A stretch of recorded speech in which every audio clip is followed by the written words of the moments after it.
Hey, welcome back. You know, we do it every day. We mix it up. We bring on a Democrat and a Republican. I throw out the topics. They mix it up on the news of the day. The big news today, before getting into today's Mix It Up segment, Dow still down. Bears are on the run. Bears are on the run on attack, and the Bulls are in full retreat mode, down 400.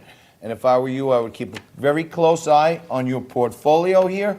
A close below 25,000 today could have us waking up Monday morning with another Black Monday situation. And at 22,000, where I think the next level is, there are going to be a lot of stocks on sale. So you may want to keep your cash ready, keep your powder dry, because Monday there may be a bonanza going on for long-term investors. We'll get into all that later on. Today, to mix it up, we got a great duo, two great friends of the show.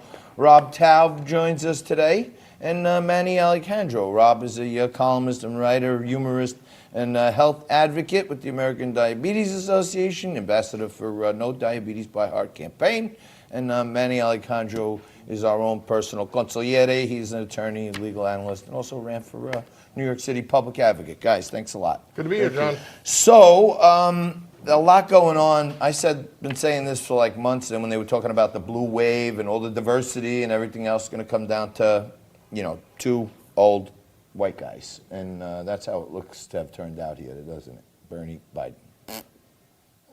Yes. No? Yeah, exactly. What happened to the diversity? The blue wave was a wave of diversity. What? I've been on this show for months screaming about the fact that there should have been a coalition and a coalescence within the DNC to stop this idiocy, because all it did was help empower Donald Trump further, and we didn't need 25 candidates. We didn't need Bloomberg. Well, I think Bloomberg actually helped the situation by galvanizing some people. But he did. Pretty much knew it was going to come down to Biden and Bernie. And I also said on the show that Bernie was going to open himself up to additional scrutiny, and he has. And his paper-thin veneer is nearly shattered. He can't do all the things that he says he wants to do. No, it sure doesn't look that way.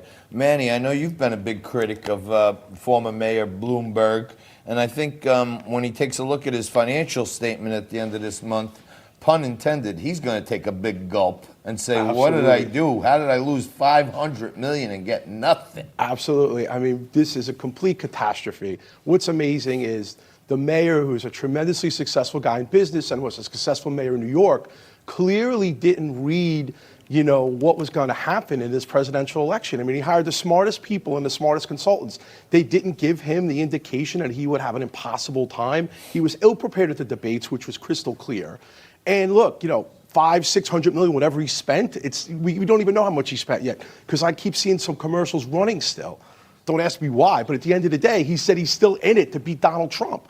I mean, what kind of impact does he have to beat Donald Trump as a third party? He couldn't beat Donald Trump as a candidate. What a joke. He's already sided with Bloomberg. He's going to give Bloomberg money. He's going to help. He's going to give Biden money. He's going to help Biden. And I think he'll be a force to be reckoned with. How can he help Biden? It's not about money. Look, I think the proof of He's got Bloomberg, data.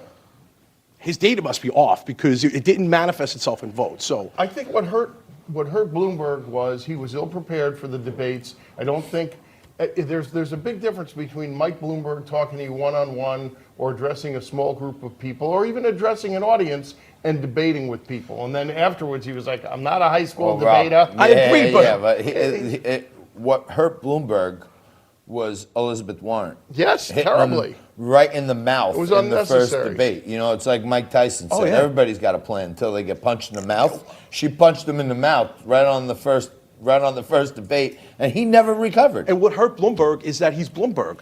What was successful in New York is not successful in a national platform. He just seemed ill-advised, ill at ease. His presentations, his panels were terrible. His town hall was terrible. He essentially told someone, hey, look, I'm more important than you, that I need armed guards because I get death threats. You're not that important. I mean, who says that stuff? He just came across as like a disaffected rich guy. He's the closest thing we have to an oligarch in this country. Pretty much.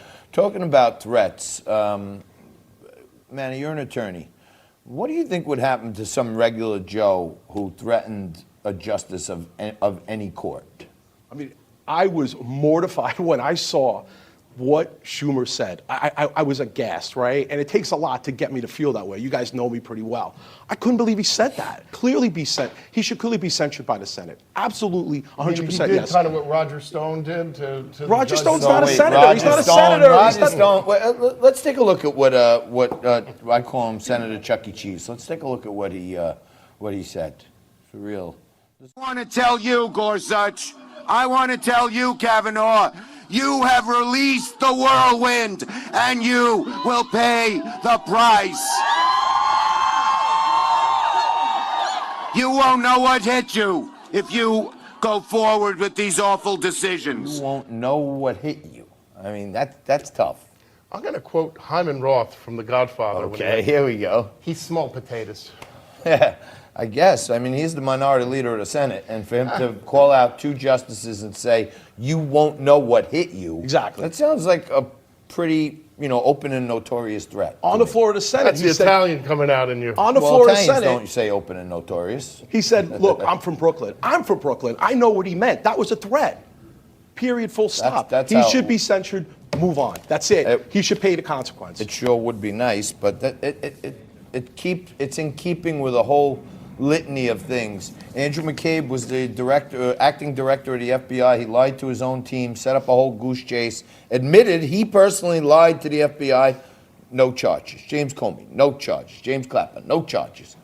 Roger Stone facing 40 months. So, I think there's like two sets of justice here. Schumer could threaten the justices and nobody says anything. Nobody says anything. Roger Stone's getting basically 40 months for a Pantangeli moment, right? He quoted Something he like that. quoted a fictional character in a movie, and they introduced that as evidence. It wasn't a threat. He's joking with a 30-year-long What friend. Schumer said is apolitical, right? People on both sides of the aisle, the leaders should be critical of that kind of speech. Nobody should accept that, period, full stop. And that's why I'm glad Justice Roberts did what he did, but I think other people need to step up and speak up and tell Schumer, you did the wrong thing, you said the It was wrong thing. political grandstanding, it's happening more and more. I mean, the president is no longer as much of a president as he's like a head of state now. And look, Donald Trump has introduced personality politics more than anybody in the history of the world and in this country at least. And Biden is not going to be a real leader. We don't have leaders anymore in that regard. We really have to throw it more upon senators and congressmen. He's like it's like weekend at Biden's now. You know what I Biden mean? just They're needs to be dragging told where him- he they're is. just dragging him through the race to go through the Well, motions. you know what? Donald Trump's going to be making a big mistake if he wants to talk about cognition and effectiveness Well, and you might be right senility there. because he babbles more than anybody. Look at some of the He's transcripts made some of what mistakes, he but his says. town hall was great last night. I mean, Biden is lost. All right, I right now. got to leave it there, guys. Thank you so much. Okay. Rob, Taub, Manny, to be here, John. Alicandro, Thank you. mixing it up. Thanks, man. Thanks for coming down on a Friday. Thank you for being there on a Freaky Friday with us, but don't go anywhere. Tom Keogh is coming up next, and he's got some choice things to say about the brewing Senior Citizen Smackdown, which is the Democratic primary. Back right after this.